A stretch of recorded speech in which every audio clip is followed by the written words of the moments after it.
Hi everyone and welcome to a special class with Michael Bernard Beckwith on the Mindvalley Academy. It is my joy to be with you. Michael, I'm so excited to bring you on because what you teach is so relevant to our community, and it's something that's so important in terms of what we as Mindvalley want to get out to the world. So allow me to read what we're going to be talking about today. I don't know how you found this class, but if you're here, you're in for something really mind-blowing, because Michael's wisdom and the way he teaches causes just wisdom to surge within you. You're going to learn how to fine-tune your soul's compass and catch the highest vision of what your life can be. I'm going to read you some of the things we'll be covering here. You're going to learn how to connect with the universe to find your true self and gain clarity on your life's grand vision. It's about how to create a remarkable life with meaning, a life truly worth living, a life of peace, harmony, joy, creativity, but most of all, a life that is aligned with the reason your soul came to this planet in the first place. And when you live a life like that, it's as if the universe has your back, and it's as if magic is unfolding every single day. It's a life not of struggle, but of discovery, of joy, of so much wonderfulness happening on a day-to-day basis. Would that be true, Michael? Absolutely. And you know what? On a deep level, they've tuned in to this particular station at this particular time because they want this. It's not accidental. Yes. It's on purpose. That has happened to me many times. I'd find the right teacher, I'd be on the right masterclass at the right moment. Now, here's why this knowledge is so important for our time right now. We live in a world where goal setting is basically broken. And the reason is this: we set goals not based on what is our soul's true desire. If I had learned to listen to my soul and be aligned with my soul, I would have been where I am faster and earlier in my life. And that would have saved me so much pain and misery. And for many of us, it's like that. We didn't set goals, or even today as you're writing down goals, you're trying to come up with your goals based on what you're seeing in the world. But the thing is, what you see is limited by your own awareness. But what if you could tune in? All great masters tune in, and they don't set goals based on their intention. They set goals based on inspiration. And that is what I learned from you, Michael. We can only visualize and set goals from what we already know, and what we already know is limited by ego, mind, society, environment, religion, and the Western world's definition of success. We know less than 1% of what is real and true to our soul, our purpose, and how the universe wants to manifest through us. As a result, despite having what they wanted, so many people still feel lost, are stuck, and unhappy, and sense something is missing. And maybe you've sensed this too.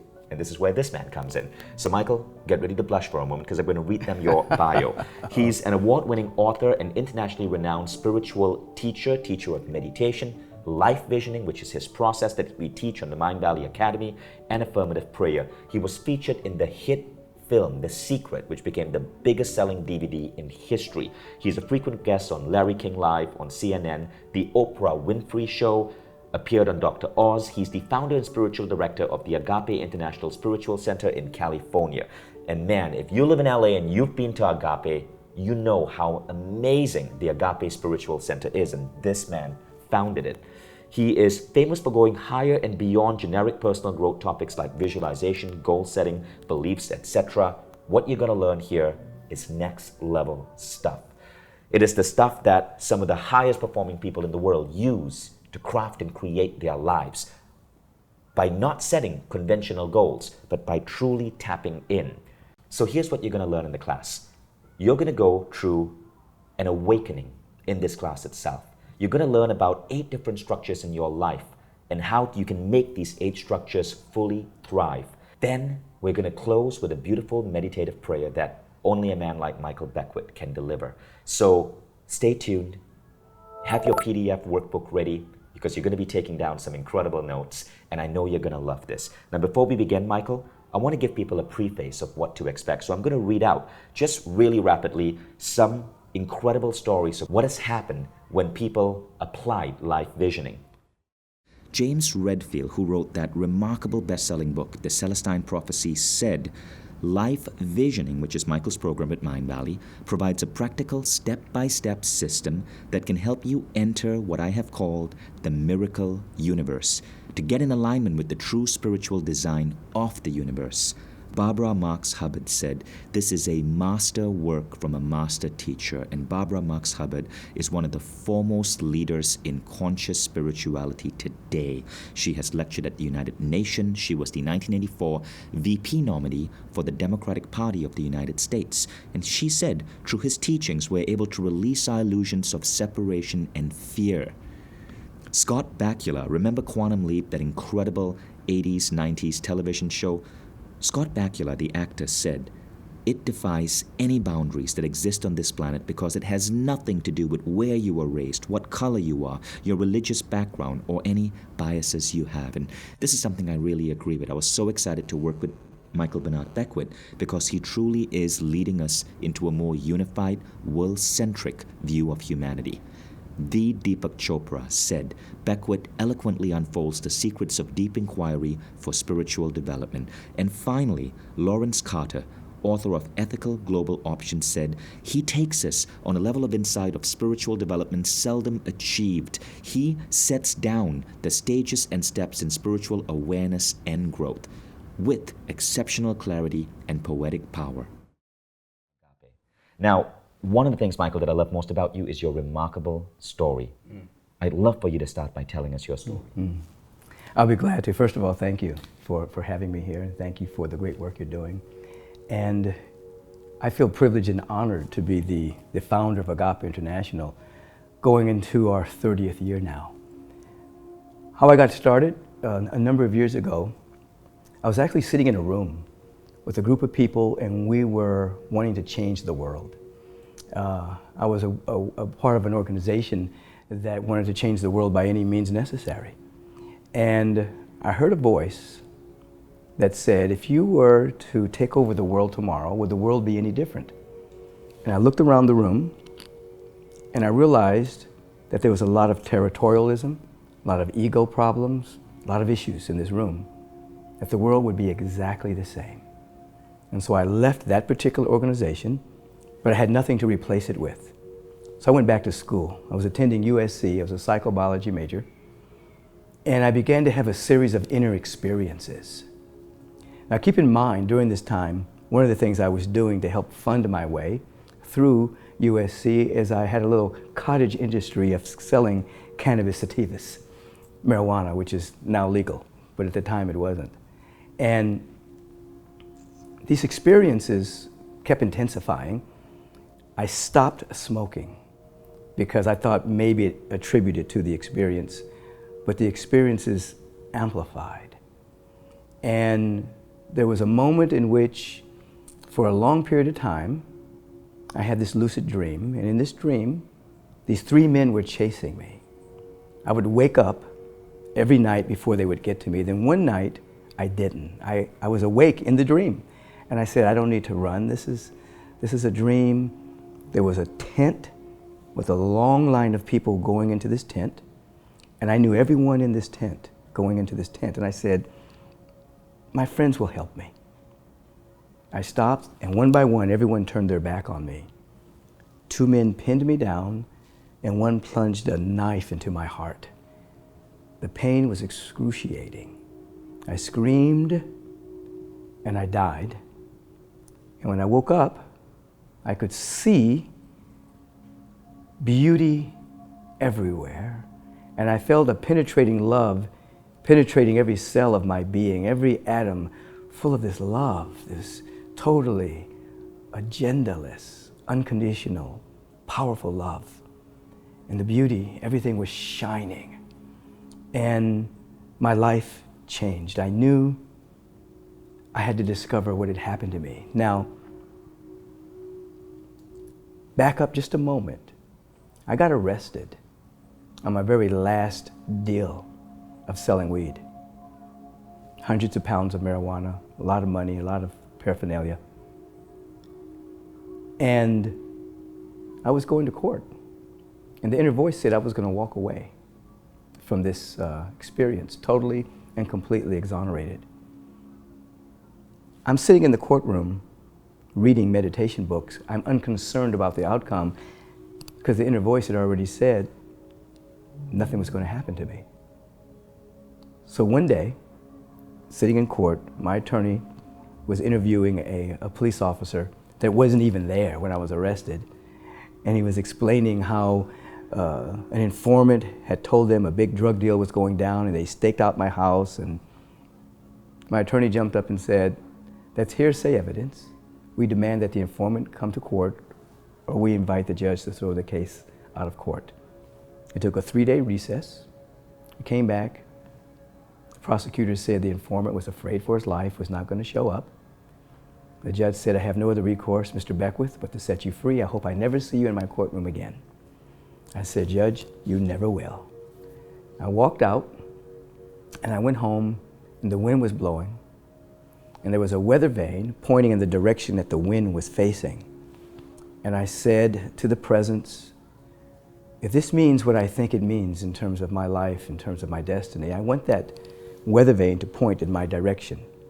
And before I could get the words out of my mouth, the weather vane pointed directly at me, against the wind. And I started crying. And I surrendered my life to this presence of love and beauty and joy that was guiding my life after that particular experience. When I had that eureka moment, that Satori moment, that awakening moment, it changed my life forever. And I went on a research and development project, kind of, to discover what had happened to me. And it changed everything in my life and provided the context for me to be a servant of this presence of excellence. Wow. So your life was that close. You were that close to spending probably the next 20 or 25 years behind bars. I was very close to not only spending years in jail, but I was also caught with a cache of weapons, and the federal government wanted me after that. So there's going to be 2 periods of time, and I had no worries and no concerns. You were a completely different man. Totally, completely different, and I was told, "I'm walking away," and I believe. Right. Now the people around me. You were told by an inner voice. Yes, absolutely. People around me thought I was crazy. "You should leave the country." Michael's freaked out, but I knew. So you stayed in the country. Right. And the case was dismissed. Thrown out. And rightfully so, because what Michael ended up doing was touch hundreds of thousands of lives through Agape. That's a beautiful story. And there was one really key thing that struck me in that story, Michael. It's that life can be so precious. A tiny little thing, a tiny little moment of awakening could make the difference between you being a world leader, speaking at the United Nations, or being a man behind bars. It was that tiny awakening. And think about this for your life. What is that awakening that will come to you? Now, Michael, one of the reasons people are here is because when we polled our list, when we polled you guys on Mind Valley Academy, you know, the number one question our audience asks us is, teach us how to live our mission and our purpose. Mission and purpose, mission and purpose. We hear that over and over and over again. And you are a man on a powerful mission. You've got an incredible purpose. But what is most special about you is that you awaken other people to this act of living their purpose. And you do it in 2 ways, which you're going to learn about today, in 2 ways which are remarkable. One is by making them see how the evolution of oneself can emerge. And when you explained that to me, it shook me up. It changed me to the core 2 years ago when we had that first interview I did with you. And Michael shifted me so much that I rewrote chapter 10 of my book to share his insights with the world and how his insights helped me. That was how much it shook me up. But it also changed the way I did business, changed the way I functioned in life. And you're about to hear that same message. Now, the second thing is the act of creating through life visioning. Not through creative visualization or visualization or looking at the goals we think we need to attain, but creating by tapping into what the universe needs us to do. Now, those 2 ingredients, folks, are what you're about to learn on this class. So, Michael, let's start with that first profound piece of wisdom, the 4 stages. Yeah, you're speaking of the 4 stages of spiritual growth, development, and unfoldment. Those particular stages came to me in the 80s, late 80s. When an individual asked me a question in class, she said, "There seems to be a contradiction in the teaching. On one hand, you say you can have it all. And then later on you say, but you have to surrender your life to excellence, to love, to God, to peace. There seems to be contradiction there. And at that moment, I remember where I was standing. I can remember the woman who asked the question. I walked up to the blackboard and I wrote down, I said, no, it's not contradictory. There are 4 stages of spiritual growth, development, and unfoldment. The first stage is the victim stage. We call that to us. Something is happening to us. People that live in the victim stage have a belief that something outside of themselves determines their destiny. God, the devil, their astrology sign, numerology, their past experiences, past relationships, past way that they have observed their experiences, their past perceptions. They live victimized by that. And they believe that they have a number of reasons why they can't succeed. Ultimately, there are excuses. But when you're in the victim stage, you actually believe that something is preventing you from being happy, and you cannot get out of that sense of victimhood. That's stage 1. And sorry to say, there are so many people in the world that are living in that stage 1. Something is happening to me. Doesn't mean that bad things aren't happening to people, but to have the identity of being a victim is different from a bad thing happening to you. And we'll get to that in a little bit. As an individual becomes sick and tired of being sick and tired, and they begin to ask a different kind of questions, they find themselves segueing into stage 2. Stage 2 is the stage of the manifester. It's by us. Stage 1, to us. Stage 2, something happens by us. Our mental power, our creative visualization, the re-engineering of our imagination, right speech, high conversation, affirmation. We begin to describe the world that we want to see. And as we begin to describe the world we want to see, it begins to manifest. We learn the art and science of manifestation. We begin to take control of our life. We begin to take responsibility for our life. This is a very powerful stage. In this stage, you have motivation. In this stage, you have visualization. In this stage, you have creative imagination. In this stage, you learn about the law. You learn about the law of mind and action, and that the universal law of mind and action matches your thoughts, which are units of mental energy. It matches your chronic thinking, matches your belief. It doesn't matter what your belief is. The law will match it. So if you believe that life is hard until you die, you experience that. If you believe in lack and limitation, you experience that, whether that belief is conscious or unconscious. That's stage 2. So in that stage, you actually learn to shift your thinking. So that instead of living in worst case scenarios, you're beginning to build best case scenarios. What's the best thing that could happen to me today? What's the most powerful thing that can emerge in my life today? Your thinking starts to change, and then your life experience starts to change. That's beautiful. Did you guys see how you transitioned from stage 1 to stage 2? Now I'm guessing most of the people watching here today are on stage 2, because they're the type of people who have taken the initiative to actually show up here for this webinar, because they know that there is that ability within them to not be a victim of the world, but to shift the world. Yes. But as Michael's about to share, there are stages beyond. Absolutely. Please continue. Absolutely. So as we begin to segue out of stage 1 into stage 2, and we become masters of manifestation, something else begins to occur within us. We begin to realize that there's an order in the universe that we didn't put there. It's already there. We don't have to make order. We learn that we can surrender to the order, the same way that a swimmer surrenders to the law of buoyancy, the same way that an airplane surrenders to the law of aerodynamics. We can surrender to an order, a harmony, a peace that already exists. We start to segue into stage 3. Stage 3 is as us. We become channels.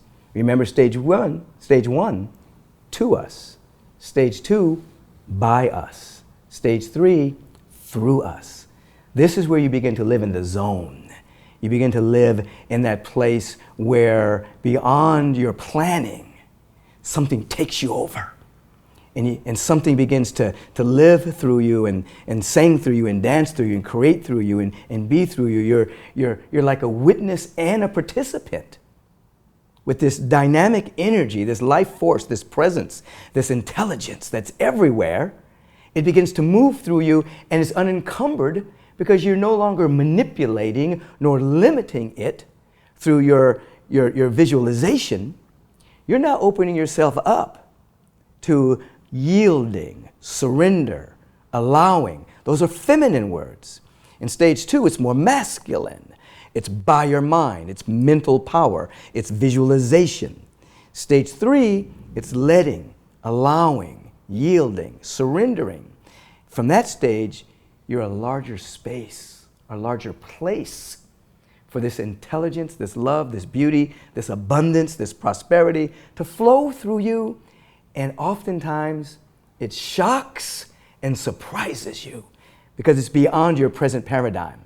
Stage 2, you can have a comfort zone. Stage 3, your good is beyond your comfort zone. It takes you beyond. You're in flow motion, the zone.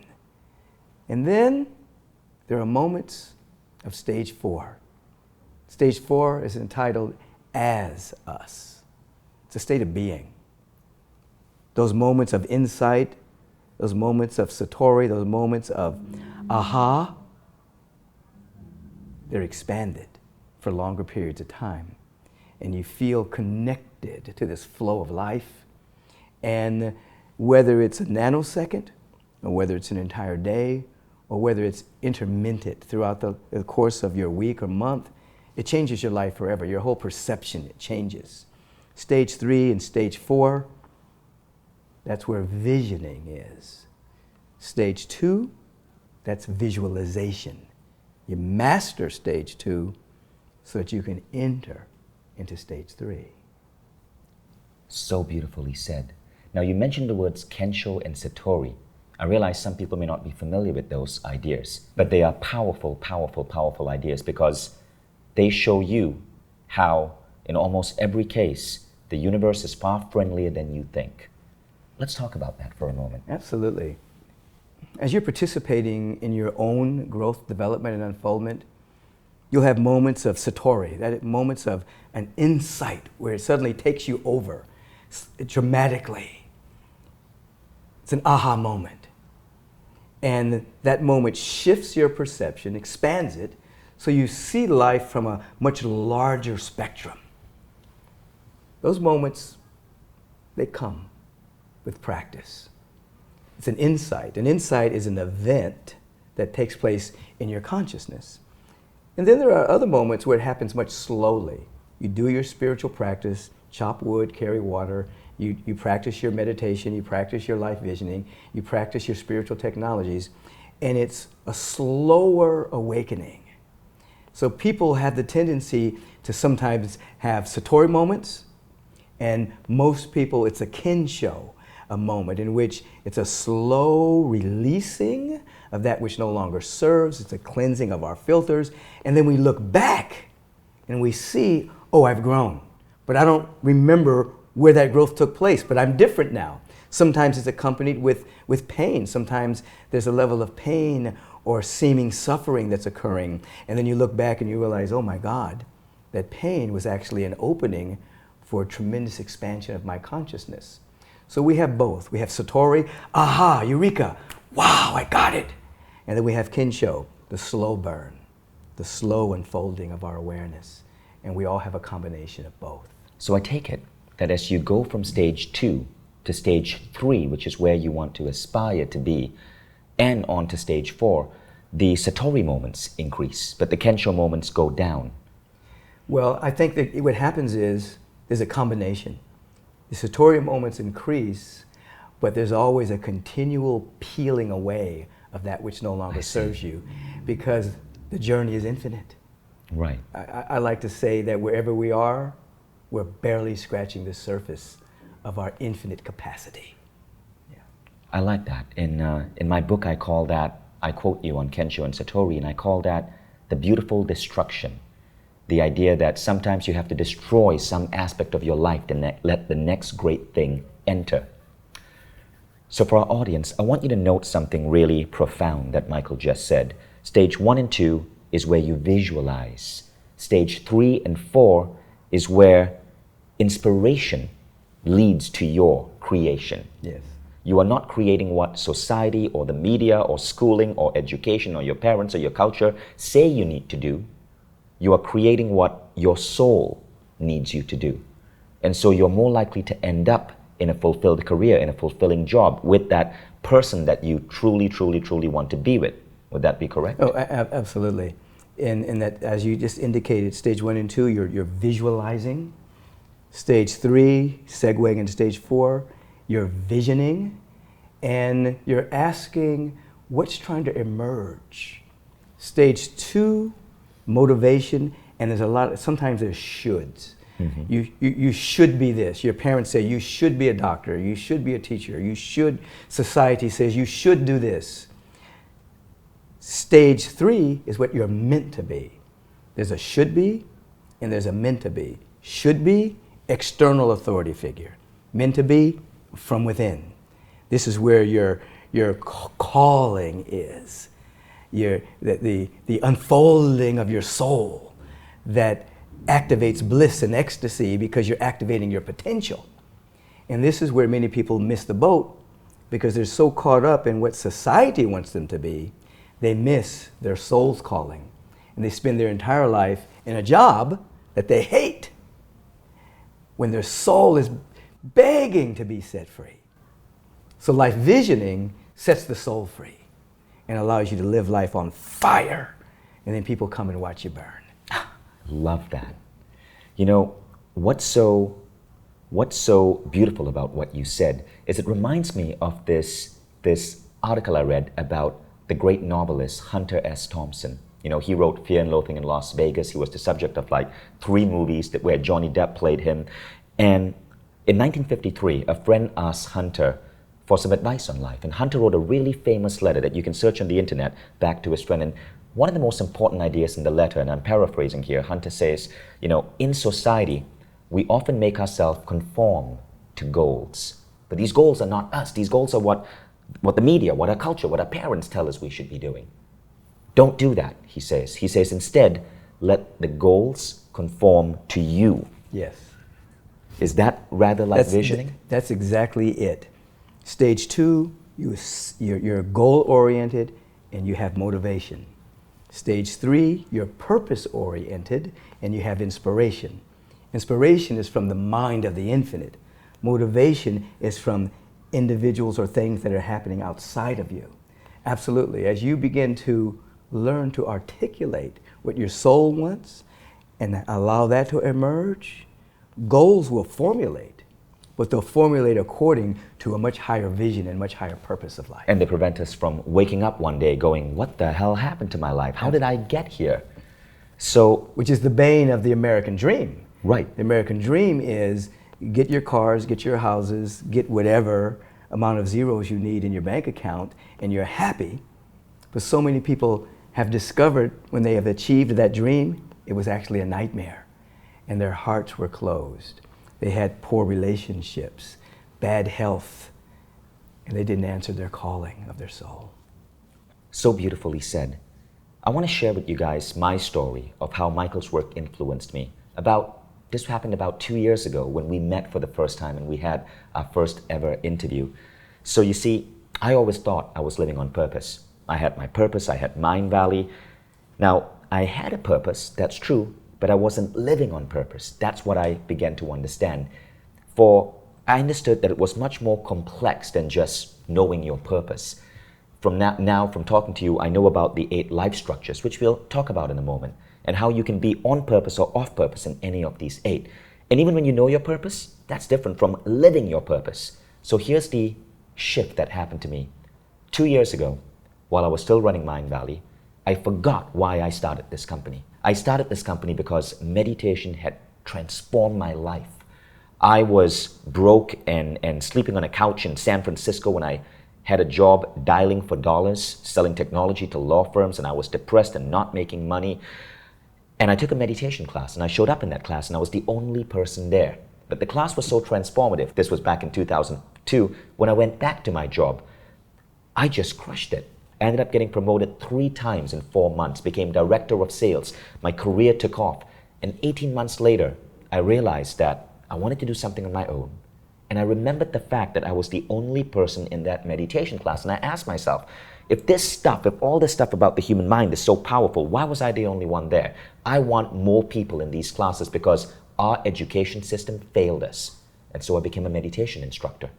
And for 5 years, I was teaching meditation to small groups of people in London and New York. But that is how Mindvalley emerged. But see, back then, I was actually doing it because I wanted to spread meditation.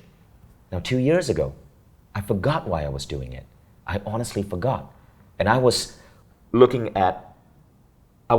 the success of my company based on, okay, did we make profits this month? Was our burn rate still high? Okay, are we hitting these KPIs, these revenue targets? What are our visitors?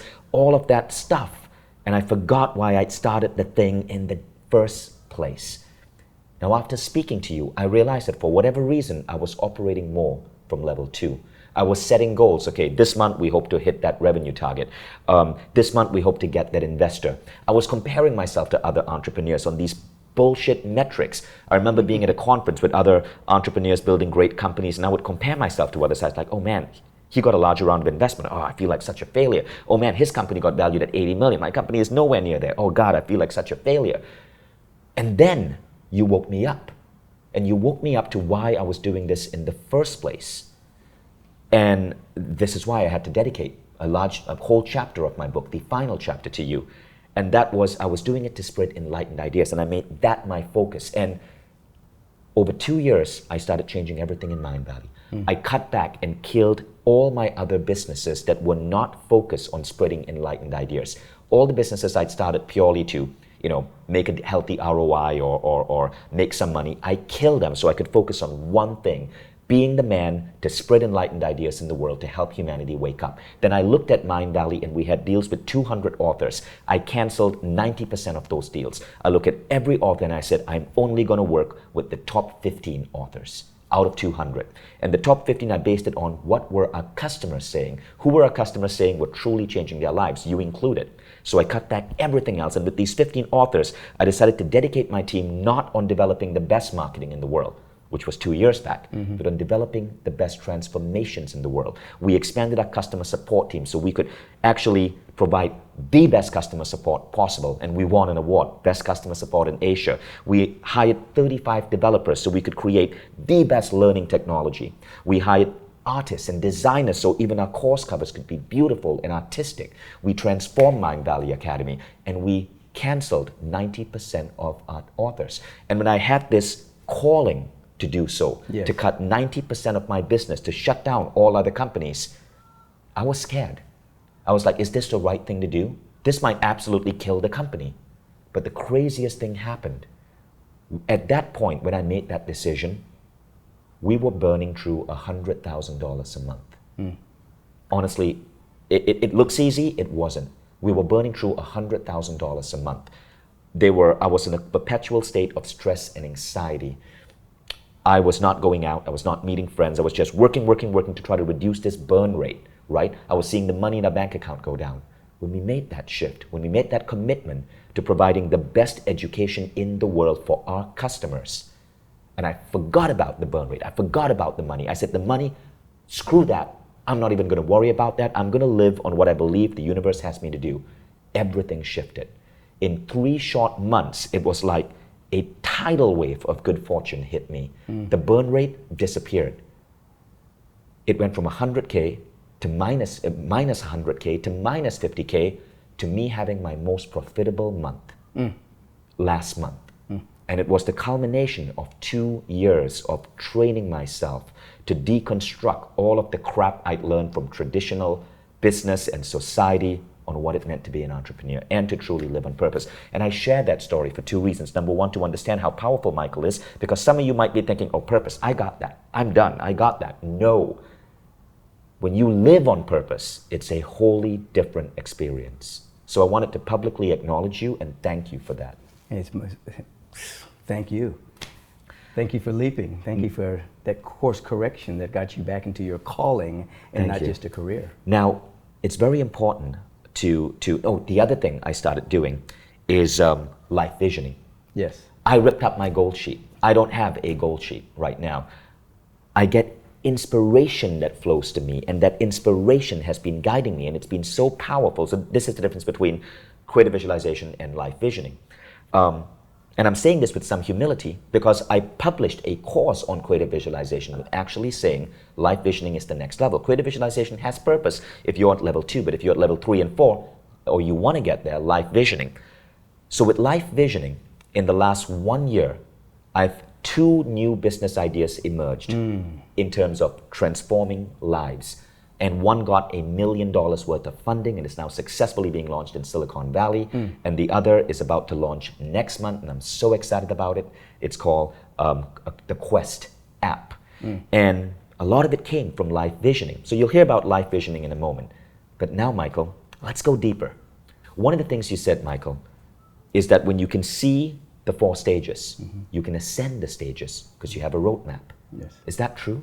Yes. Most people don't know where they are. They're just nilly-willy living life. But once you understand these structures, as we've just laid them out to you, you know where you are and you know what you need to learn within those structures to set yourself free. If you're in structure number 1, if you feel victimized by life, you have to enter into forgiveness and let go of the blame game.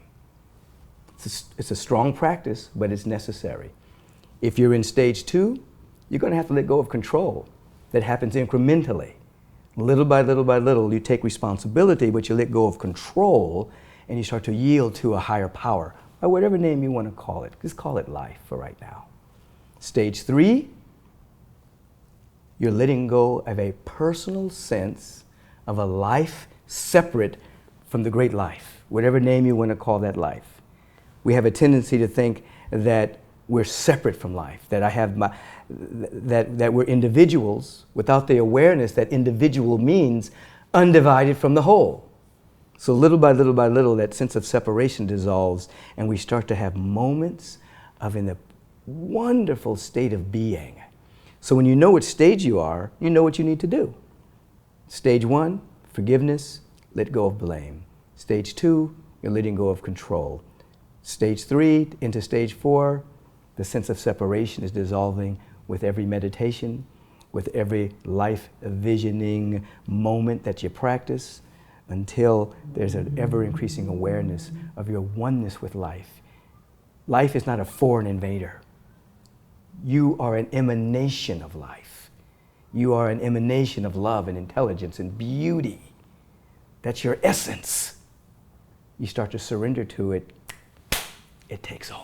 And that's what's so beautiful about what you've been sharing. Just by listening to this and understanding the 4 stages, you accelerate your evolution up these stages. Absolutely. There was some research that showed that if a person is taking, for instance, vitamins, that the vitamins work.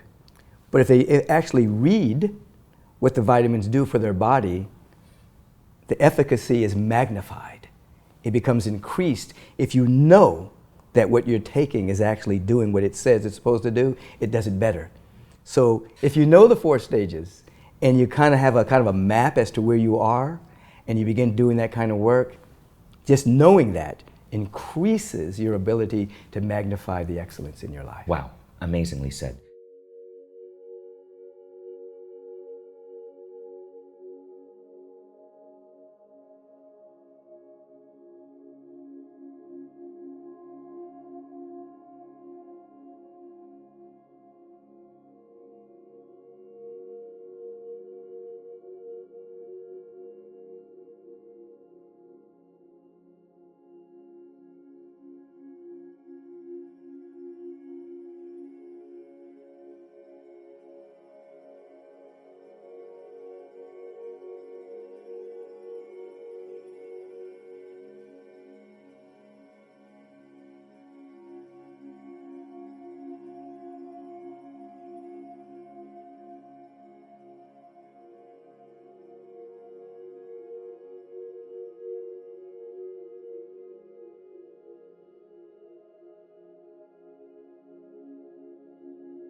Now, there's a second dimension to it, and this is called the 8 structures. And it's profound stuff. I'd love for you to tell us the 8 structures.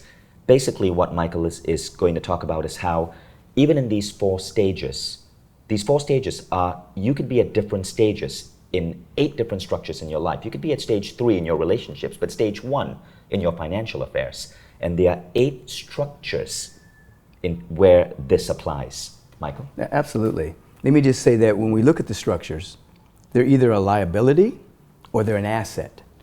And we learn how to stabilize the structure so that they become assets to us. Everybody's structures is not going to look the same. And as he just mentioned, you might be in stage 3 at one area of your life, and you might feel victimized at another area of your life. And so it's a constant movement, a constant unfolding, constant evolution. So there's one structure that's called your spiritual life. And this is where you do intense work, real work, to discover that you are a spiritual being. You are a spiritual being having a human incarnation.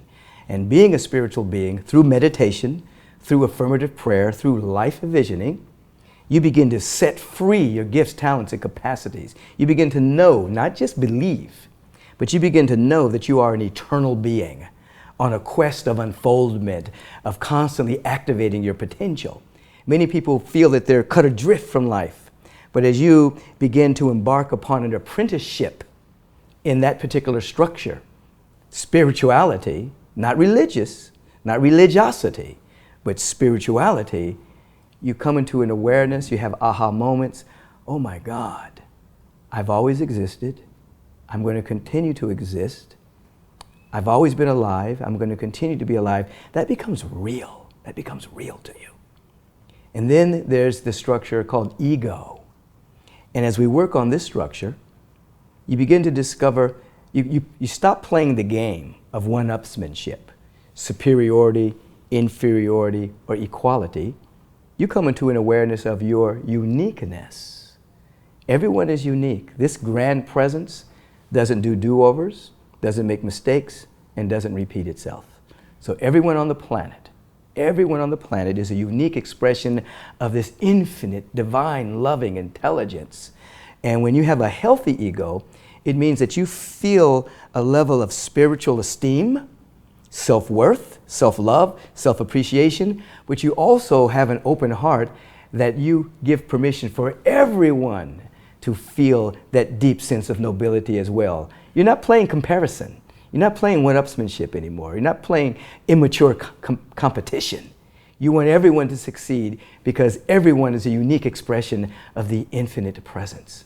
And this is one of the things that happened to me when I started living on purpose, when I ended up moving from level 2 to level 3. I stopped comparing myself to others. That ego thing completely shifted. Now, by the way, this is a good time to refer to your workbook. You'll see in your workbook we've listed the 8 structures, and we ask you to do a simple exercise. Write a number from 0 to 10 on how you'd rate yourself in these structures. 10 being phenomenal. You are certainly at level 4, and everything, it could not be better. 0 being really broken. Where would you rate? For example, I would put myself at maybe 7 in spirituality, because I know there's still so much more I can learn. So rate yourself for spirituality and ego. And the first number that comes to mind is usually the correct one, so don't think too much about it, okay? Let's move on to number 3. After ego, we talk about relationships. And this particular subject, everyone's really interested in it because everyone's looking for their soulmate, they're looking for someone to be with. But your first relationship is with yourself. You have to come into an awareness that you are relating to your higher self.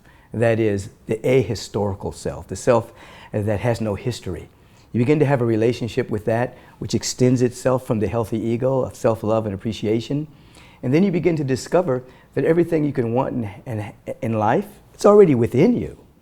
And instead of looking for a relationship to complete you, your relationships are places in which you play at expressing love and compassion and kindness and generosity. In other words, instead of trying to get something from a relationship, you become healthy enough to bring something to your relationships. So instead of being a stalker or needy, you become an individual that is so full of life that your friendships, your acquaintanceships, your love relationships are a place where you express and give. And it's a continual growth in that particular area. So do go ahead and give yourself a rating for the structure of love relationships. Okay, now let's go on. Yeah. So just a little bit more on relationships. Relationship is a joint participation in the good of life. So it's not people trying to get something from each other. They are jointly participating in something bigger, like fish swimming in the ocean. They're not giving each other water. They're swimming together in water. That's a healthy, those are individuals who have healthy relationships because they have a healthy identity. And then there's the body temple. The body temple is an instrument by which the spirit gets to express creativity, love, beauty, intelligence, all of these wonderful qualities to get to express through the body temple. So health, vitality, vigor, strength, flexibility, these are all very important because in your calling, you're going to want to be healthy. You want your body to be an asset to your calling. If you are a hypochondriac, if you're always getting sick, you're always catching a cold, you're always, not being able to make the meetings, you're not able to withstand the vigors of a human experience, the body temple can become not an asset, but a liability. So you take care of the body temple.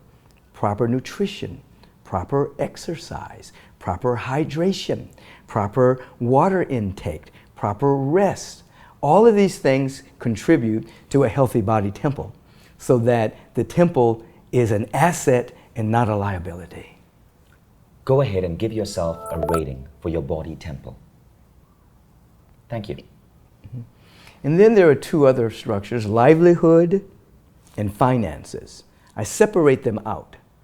Your livelihood is where you begin to find a place where your creative juices get to be set free. You find a place that your career can even become a calling. Beyond the job, your livelihood is a place where creativity, zesty ideas are flowing, you love expressing, and that segues into the next structure, which is finances. Finances means that you ultimately have a belief. You begin to have an awareness that we live in a field of abundance, a field of plenitude, a field of prosperity, and you begin to demonstrate the coin of the realm as much as you need for the purpose that your soul has chosen for you to live. Everyone doesn't need to have the same amount of money, but everyone that needs to understand money as a form of energy exchange, a form of currency, a form of money is a promissory note that energy will continue to be circulated. So if I buy something, I know that energy is going to circulate. Whatever I buy, that person's going to circulate that energy and maybe send their kid to school. That teacher is going to circulate that energy and buy the groceries that they need. It's a constant state of circulation. So in the financial realm, you never spend money. If you spend money, it's gone. You learn circulation. So it's a practice that every time energy is circulating, you see yourself circulating money, and you just kind of imagine that circulation continues and that energy comes back at you. So it's a constant circulation. So livelihood is a wonderful place beyond job, career to calling, finances. You learn how to save, you learn how to invest, you learn how to support a world that you want to live in through tithing and sharing and giving, and you learn how to circulate. What I love about these structures is that I began to see the structures where I had my lowest points. And there was one particular structure where recently I was at a level 1. I was feeling like a victim in that structure, me. But being able to identify that helped me shift my perspective in that. Now, please give yourself a rating for livelihood and for finance. Let's go on. Mm-hmm. The next structure is belief. This is a very important structure because we're all run by the beliefs that we hold, and many of those beliefs are unconscious, yet they still hold sway over our life experience. So as we're growing and developing and unfolding spiritually, we become conscious of our beliefs, and then we choose to reframe our beliefs so that our beliefs become a place where we practice. So we end up practicing our beliefs. All of you know of people who say they believe X, Y, and Z, but when you look at their life, there's no evidence that they actually practice what they say we believe, what they say they believe. So in the structure of belief, you learn what your beliefs are, you tease the hidden beliefs into your awareness, then you choose a higher order of belief, and then you practice. Practice yields insight. Insight yields embodiment. Embodiment yields a way of living. Now here's the point. Ultimately, we transcend belief, because what we don't want is a lot of fervor believers in the world. Because a feverish believer that doesn't have any practice believes that, has a feeling that what they believe may not be so. So they have to proselytize, they have to call people infidels, they have to say this is the only way. But once you practice your belief and it becomes embodied, you don't have to convince anyone of anything, because the light and the luminosity within you shines so brightly, you're living it. And so belief becomes a deeper way of practicing. Please give yourself a rating for belief. And now the final structure. Final structure is community. Our body is a community, our friendships, our places of employment, the world, it's a community. And ultimately, for you to live your purpose, you have to know how to play in community. It's an extension of even the structure of relationship. You have entered into this planet, onto this planet, because you want the community of sentient beings to be better than it was before you arrived. So you want to see yourself as a community citizen, a global citizen ultimately. The boundaries of your mind and heart are not limited to the nation that you were born, or the neighborhood, or the color of your skin, your ethnicity, your gender. In community, when that structure is stabilized, you see yourself as a global citizen. You notice that every act that you do, it's affecting someone somewhere. It's affecting all beings on the planet. And so you begin to act locally, but you're thinking cosmically. You're thinking from a much larger community. I love that. Please give yourself a rating for community.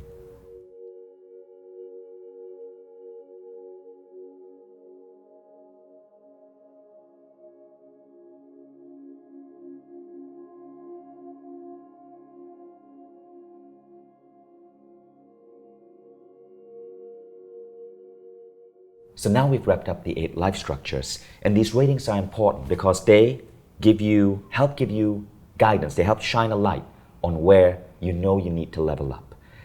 So, Michael, as we wrap up, there's a really beautiful prayer meditation that you take us through, which I love, and we're going to do that in a moment.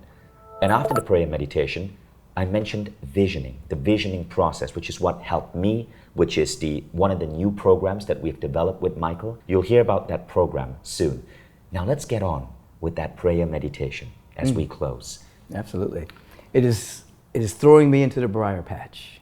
I love to pray, and I love to lead people in meditation. I've been doing this over 40 years now, and it never, ever gets old.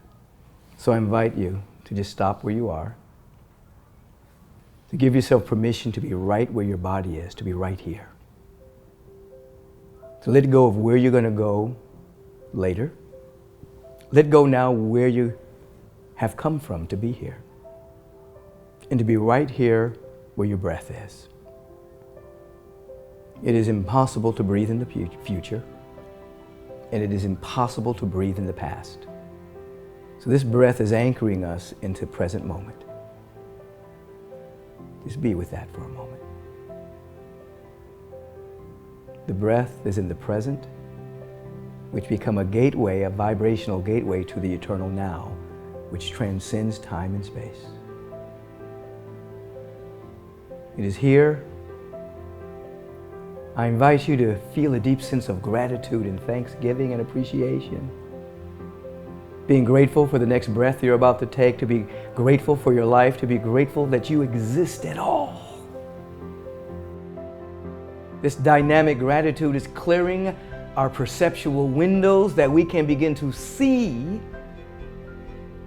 that we're surrounded by a universal presence of love and beauty and intelligence and order and harmony and abundance. We're living, moving, and having our beingness in this presence. We're recognizing it everywhere now and feeling so unified with it that the very word that is being spoken in this instant is a law unto itself that only knows its own fulfillment. And I have the privilege of speaking this word, this vibrational law, for each and every individual listening to the sound of my voice. I know that where they are, the full presence is. That this dynamic presence of love and beauty and harmony and order and abundance is being activated by the very word that I'm speaking, for this word is a law of elimination to anything that would hinder, delay, obstruct, or deny the fullness of our life from expressing totally and completely right now. The field of inspiration is high. And from this moment on, everything is working together for our individual and collective good. We are spiritually connected to the presence that is never an absence.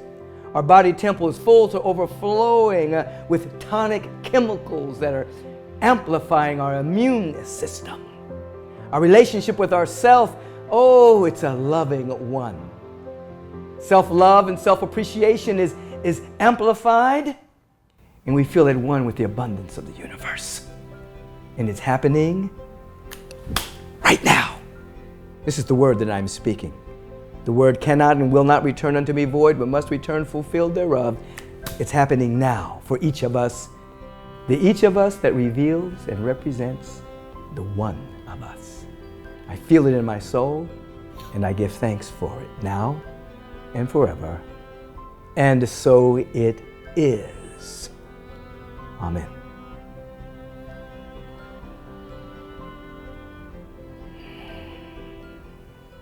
Thank you. And you can open your eyes now. Beautifully said, Michael. I love it when you read these things. Thank you. So let's talk about life visioning.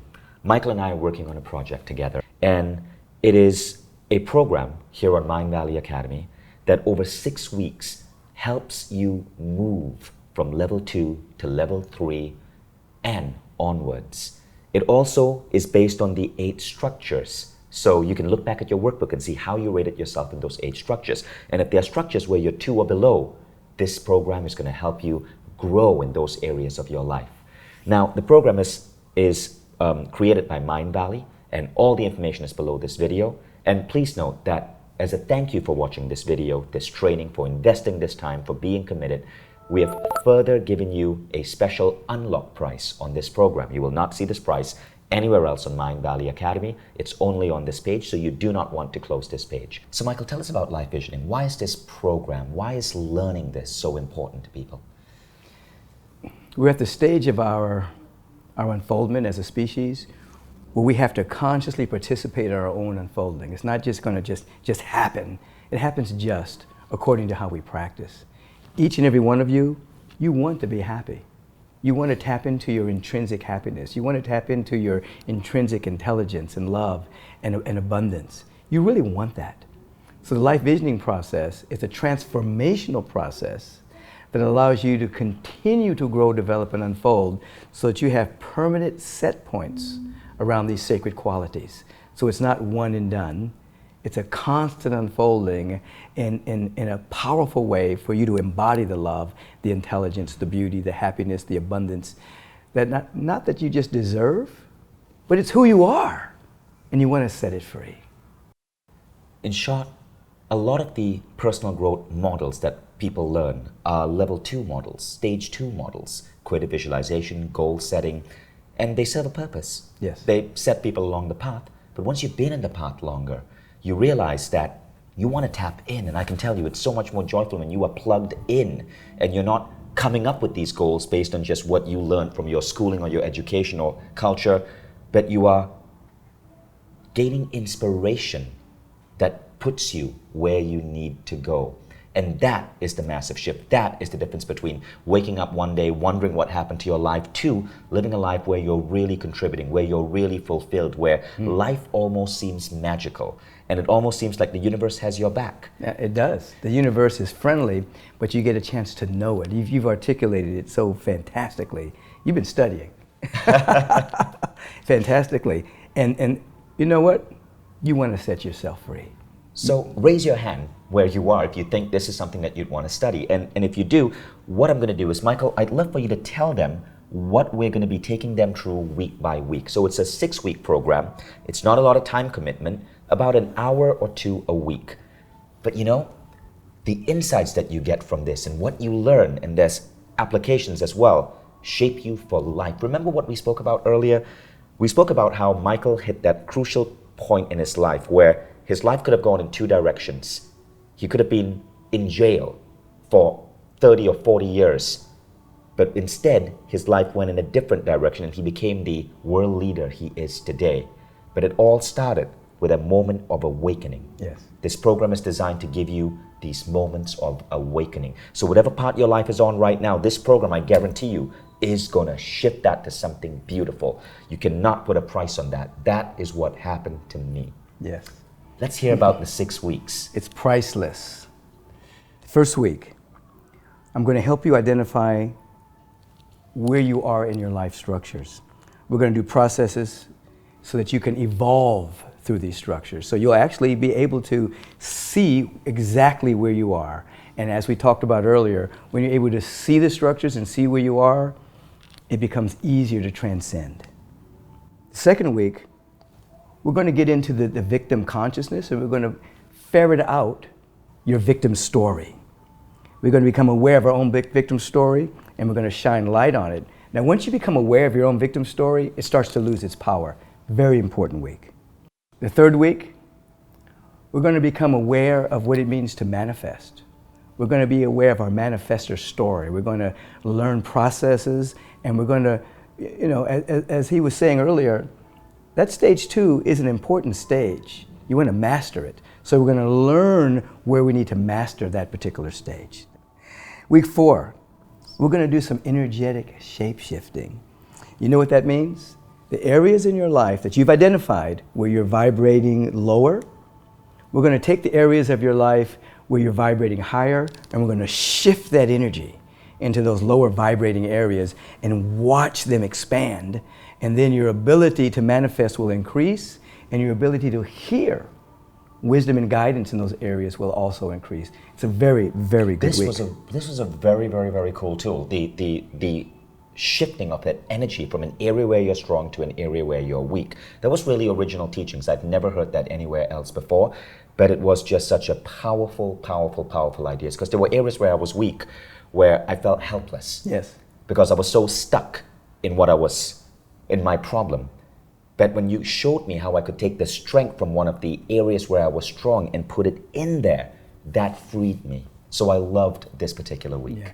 We're all vibrational beings. You're not your body. You have a body, Temple, but you are a frequency. You're a vibrational frequency of light.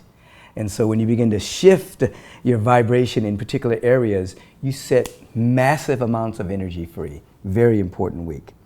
And then week 5, we're going to do some powerful meditative processes.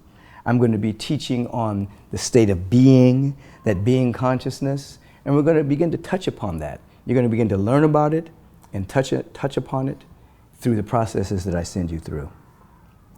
And then week 6, we're going to do the full-on life visioning process. I'm going to take you through creating the field for life visioning. I'm going to take you through the 7 stages of life visioning, and we're going to actually do that together. The testimonies that have come in from this particular class, from life visioning, phenomenal. I want you to be in that number. Thank you so much, Michael. Now, one of the most amazing things about this program, guys, is really the results people have gotten. I'll share some of that in a moment, but first I want to share something with you. You may be wondering if this is for you, right? Maybe you're not sure if you're ready to emerge to stage 3.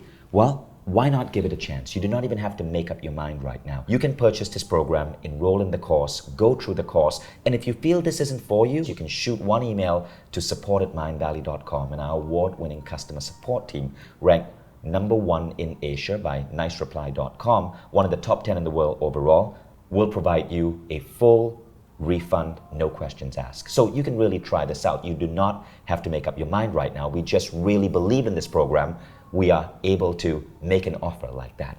Now, let's talk about some of the crazy results people have had with this program, where their lives have truly shifted.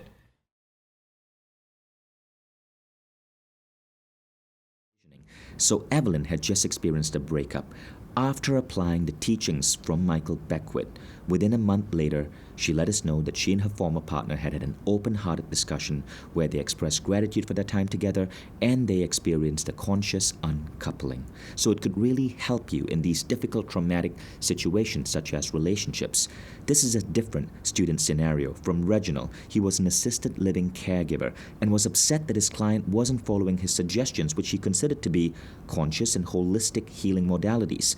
Following these lessons, he turned the searchlight onto himself and recognized his tendency to want to control the process by determining how others ought to be and how they ought to achieve their goals. He became so inspired, he began infusing even the most ordinary task of caretaking with the spiritual energy of loving kindness and changed his practice. Now, one of the things about this program is, in many cases, it helps accelerate your body's natural healing as clarity is gained. Helen was requesting counseling sessions with Michael, during which she requested prayer for healing her kidney disease, alongside with being repositioned higher up on the list for a kidney transplant. Following the sessions, Helen a few months later tearfully informed us that her kidney spontaneously began normal functioning and a transplant was not even required anymore. And this is another amazing student case study. Sheba got a deep bloody gash on her knee while saving her dog from another aggressive dog. She used techniques from Michael, and she said, by the time I reached my front door, approximately 20 minutes from where the scene of the dog encounter occurred, my knee had stopped bleeding, the throbbing was greatly reduced, and the limp barely noticeable. The rest I was able to handle with a good-sized bandage and no further medical treatment. So you can apply these techniques on the go in difficult human scenarios. So weren't those stories beautiful? Now all the information is laid out for you below this video, so you can scroll, you can read about the program. Remember, you get a special unlock price. You can enroll immediately and get full access immediately. And while you're reading that, we're going to ask Michael some frequently asked questions that I know many of you are wondering. The first is, how fast do you see results? The results are immediate. You see the effects over a period of time. The body temple, you see very rapidly. Other areas, you see the results a little bit slower, but you start to feel the results even before the physical manifestation. And the next question is, how's the program structured? We mentioned 6 weeks. Why and what does that look like? The program is structured for 6 weeks and has a purpose behind that. It means you have time to integrate and embody the teachings, to actually be with me for the hour, and then do some practice, some homework that you'll love during the course of the week. You don't want to look at this like a Netflix where you just watch all the episodes in one day. This is about embodiment. This is about integration. This is about the expansion of your awareness. So you want to savor it. Watch the program, do the homework, and you can actually begin to see rapidly things beginning to change in your life. And what's the time commitment for that week? The time commitment is the hour with me, and then you're going to probably do a minimum of 20 minutes up to about an hour of self-study. Okay, so it's very, very, very easy. It's very applicable, but think about how powerful this work is. At Mindvalley, we take pride in bringing you the education that school forgot to give you. Because when we ask our customers, what are you most frustrated in the world right now? One of the biggest things our customers say is this: education failed me. Nobody taught me how to evolve, how to be fulfilled, how to live my purpose. You don't teach that in school. This is what happens in this program. And so, look, even if this was for 5 hours a day for 6 weeks, I would still say this was worth it. But don't worry, it's actually very, very, very easily digestible. Now, the second is it hard to do? No, it's simple processes, simple reading, but we want your commitment. If you make the commitment to actually do the practices, you'll see the results in your life. You see the results in your thinking. You see the results in your mood. You see the results in your relationships. So it's not hard. There's nothing, if it's hard, it's not from the presence, because this is simple, but you do have to do something. Beautifully said, Michael. One of our top programs on Mindvalley Academy in terms of how customers report their lives have just majestically shifted. And I encourage you to enroll in the program. Check it out. You'll be learning directly with Michael Beckwith.